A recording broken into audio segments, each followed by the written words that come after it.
ऐसी नौजवानों की महासभा मात्र 48 घंटे के आह्वान पर ऐसी सभा कभी नहीं देखी। मैं सचिन पायलट जी का एक बार जयकारा लगाऊंगा। सचिन पायलट हमारा नेता कैसा हो। अब मैं आपके बीच मारवाड़ के नेता, किसान नेता, पूर्व नेता प्रतिपक्ष, वर्तमान कैबिनेट मंत्री और पायलट साहब ठीक कहते हैं, 125 करोड़ का दान करने वाले दानवीर, ऐसे महान नेता को आपके विचारों आदरणीय हेमाराम जी से कहूंगा कि सभा को संबोधित करें।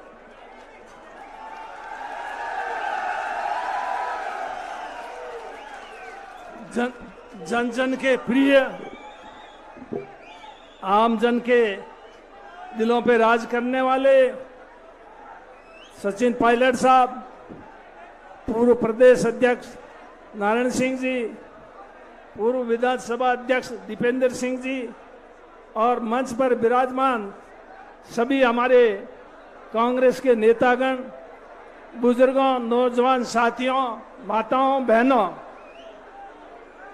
आज यहाँ पर जनसंघर्ष यात्रा के समापन के अवसर पर यहाँ ये जो सभा हो रही है, इस सभा में जिस प्रकार से जन सैलाब उमड़ा है, इस प्रकार का जन सैलाब मैंने तो आज दिन तक कभी भी किसी सभा में नहीं देखा।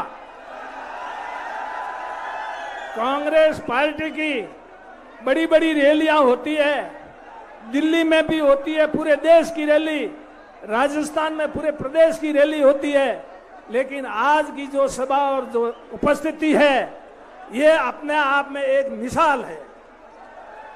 और दिल्ली में और प्रदेश में जो पार्टी की सभाएं होती है, कांग्रेस पार्टी के तमाम नेता उसमें जुट जाते हैं, लेकिन इसमें बहुत से कांग्रेस के नेताओं ने इस रैली में आने से लोगों को रोकने के लिए भी प्रयास करने में कोई कमी नहीं रखी है, लेकिन उसके बावजूद भी ये इतना जन सैलाब उमड़ पड़ा है। अब इससे ज्यादा और क्या है?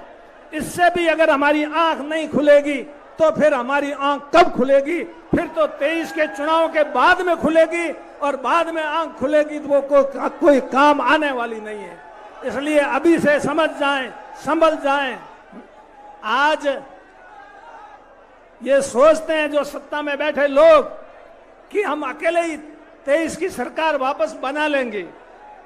मैं ऐसा नहीं मानता।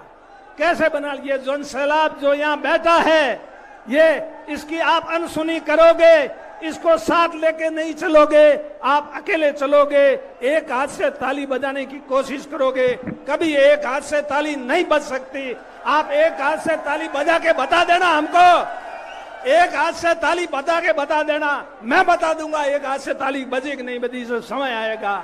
इसलिए अभी समय है, सोच लो।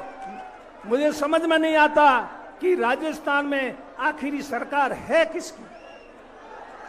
राजस्थान में सरकार है किसकी? हमारे सरकार के मुखिया कह रहे हैं कि हमारी सरकार को बचाने वाली पूर्व मुख्यमंत्री वसुंधरा राजे है। तो क्या ये वसुंधरा राजे की सरकार है या कांग्रेस की सरकार है? यह बात मेरे समझ के परे है, यह बात मेरे समझ के परे, और मेरे ख्याल से आम जनता के ये बात समझ से परे है। मुख्यमंत्री जी कहते हैं उनके साथ में कोई भाजपा का व्यक्ति साथ देता है तो वो व्यक्ति बहुत ही बोल्ड होता है। धौलपुर की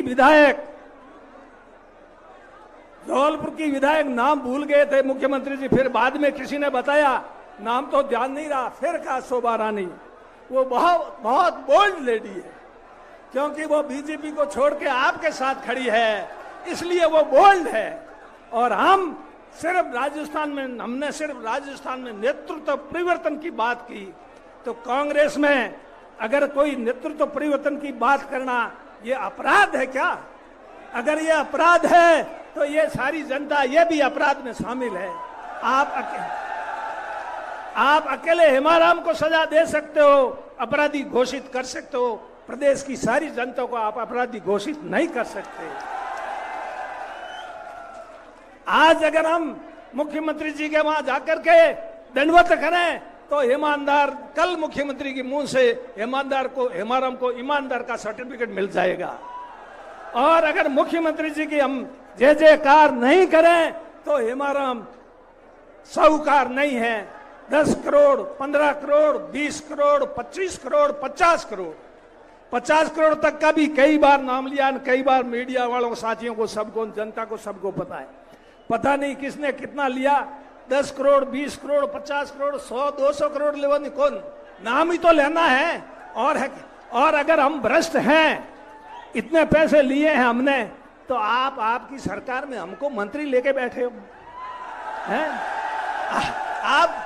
आप किस पे आरोप लगा रहे हो, समझ में नहीं आ रहा है। सरकार बैठे लोग खुद अपने ऊपर आरोप लगा रहे हैं, ये मेरे समझ के परे की बात है।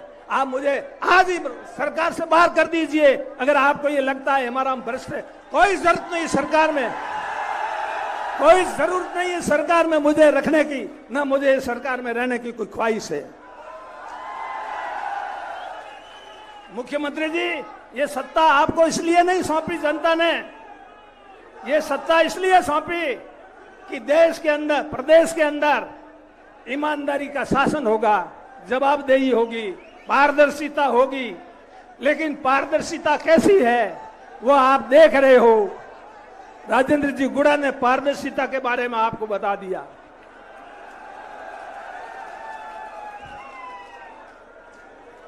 एक 2 मिनट और लो। एक बार एक देश के बादशाह का देहांत हो गया, उसके पीछे उसकी औलाद नहीं थी, उसका उत्तराधिकारी तय करना था, किसको करें।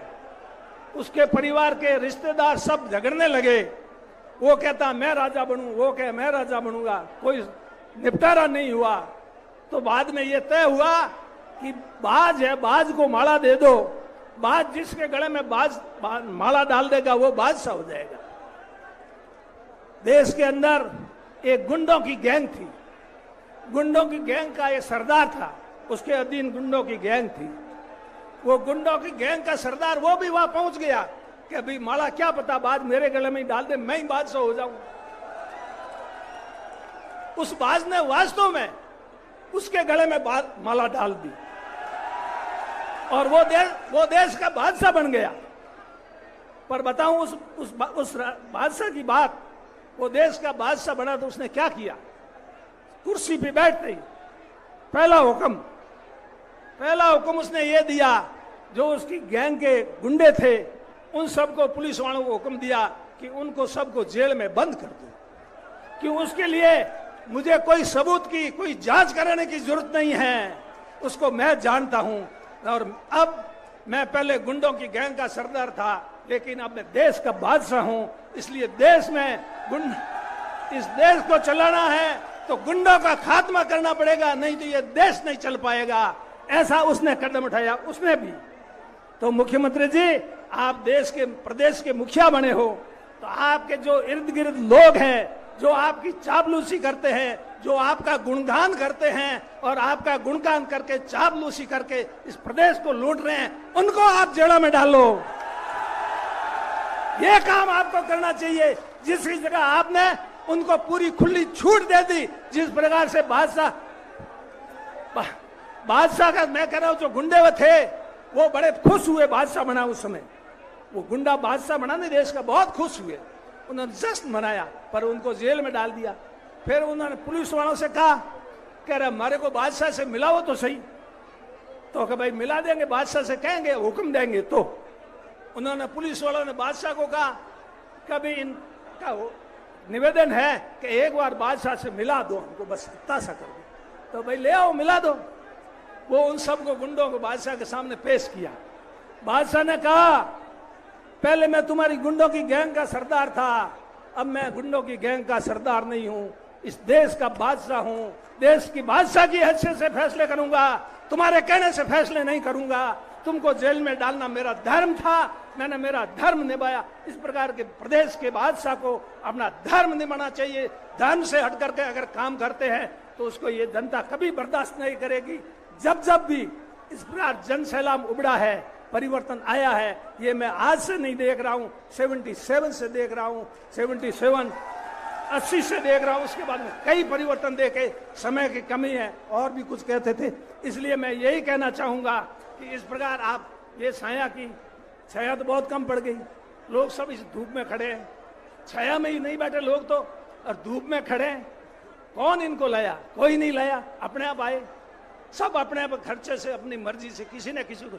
हमको तो रोका पायलट साहब ने, हमको कहा इस जनसंघर्ष यात्रा में एमएलए एमपी को शामिल नहीं करेंगे। हम तो आना चाहते थे लेकिन इन्होंने रोका। एमएलए एमपी कोई जनसंघर्ष यात्रा में शामिल नहीं था, फिर भी जन सैलाब तो नहीं रुका इनके साथ का।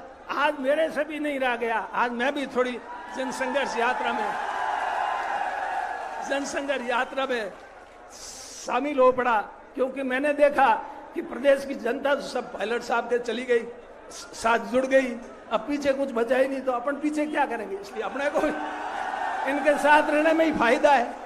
तो इसलिए जो ये लोग आज सोच नहीं रहे हैं, उनको भी मैं निवेदन करूंगा इस मंच के माध्यम से, थोड़ा सोच लें, थोड़ा विचार करें, थोड़ा अपना दिमाग को भी काम में लें कि आने वाले समय में क्या है। पिछले चुनाव में 21 सीटें आई, 21 कांग्रेस की। ऐसी स्थिति कभी मेरी ख्याल से 52 से आज दिन तक मैंने तो नहीं देखी, आपने देखी तो आप बता दें। उसको वापस किसने लाया? राजस्थान में इन्होंने संघर्ष किया। उस सब संघर्ष की कहानी बताऊं, इतना समय नहीं है। इनके संघर्ष, आप लोगों के सहयोग और आशीर्वाद की वजह से राजस्थान में सरकार बनी है। लेकिन फिर भी हमें अगर इस तरह से कष्ट सहना पड़े, हमें सुनना पड़े, तो ये बहुत ही शर्मिंदगी की बात है। धन्यवाद। जय हिंद। अब मैं दलितों की आवाज उठाने वाले युवा विधायक भाई वेद सोलंकी जी को आह्वान करूंगा कि वो सबों को संबोधित करें। समय का ध्यान रखें, दलित की आवाज मजबूती से रखें। राजस्थान के नहीं, अभी तो हिंदुस्तान के नेता